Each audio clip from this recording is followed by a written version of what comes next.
उस दिन call centre में मेरा तीसरा इंटरव्यू था। सन 2011 जुलाई का महीना। मेरा बिजनेस फ्लॉप हो चुका था और उसके बाद मेरे पास कुछ नहीं था। मम्मी पापा से पहली बार पैसे लिए थे और बिजनेस करने की सोची थी। सारे पैसे डुबो दिए थे। बिजनेस कैसे फ्लॉप हुआ वो एक अलग कहानी थी। लेकिन अब सब जगह ट्राई करने के बाद में मेरे को कोई नौकरी मिल ही नहीं रही थी। थक हार के मुझे किसी ने कहा कि यार अपनी इंडस्ट्री से बाहर निकलो, कुछ और ट्राई करो, किसी और फील्ड में जाओ। सब जगह ट्राई कर लिया, कहीं कोई नौकरी नहीं मिल रही। सब कहते हैं आपका एक्सपीरियंस अलग है, आप अलग तरीके से काम कर चुके हो, आप बाकी सब फील्ड के लिए ओवर क्वालिफाइड हो। और किसी और फील्ड में आप जाते हैं तो आपको स्क्रैच से शुरू करना पड़ता है। तो कुछ 10-12 हजार की नौकरी मिलती मुझे। बच्चे तो नहीं हुई थी बट शादी हो चुकी थी। ऊपर वाले की देन से माँ बाप के पास पैसे थे थोड़े बहुत, तो घर तो चल रहा था। लेकिन मैं तो ठन ठन गोपाल हो चुका था।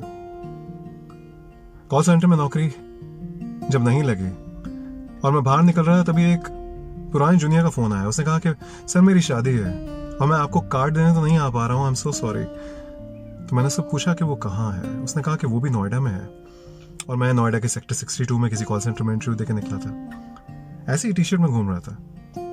तो मैंने कहा चल मैं तुझसे मिलता हुआ जाता हूँ। मैंने गाड़ी घुमाई और जहाँ पे उसका इंटरव्यू था वहां पहुंच गया, क्योंकि वो भी उस दिन इंटरव्यू दे रहा था। दुबई से कुछ लोग आए थे इंटरव्यू देने। कोई रेस्टोरेंट था। मैं पहुंचा, उसको विश किया।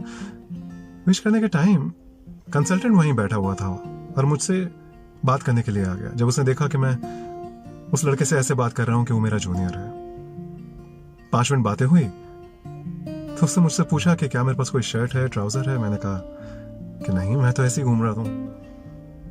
उसको नहीं बताया मैंने कि मैं कॉल सेंटर का इंटरव्यू देने गया था और वहां से रिजेक्ट होके आ रहा हूं। उसने कहा कोई बात नहीं, मैं जाके बात करता हूं अंदर।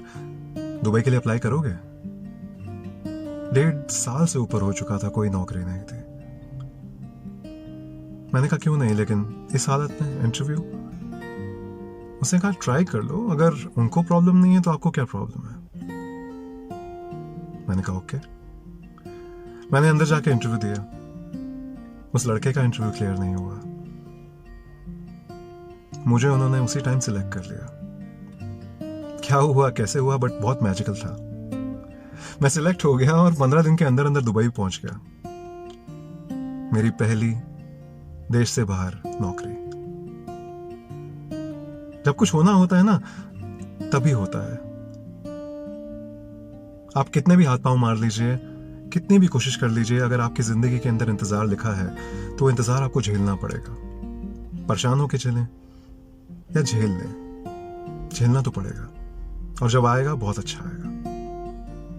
अब आप कहेंगे कि ये तो फेलियर स्टोरी नहीं हुई।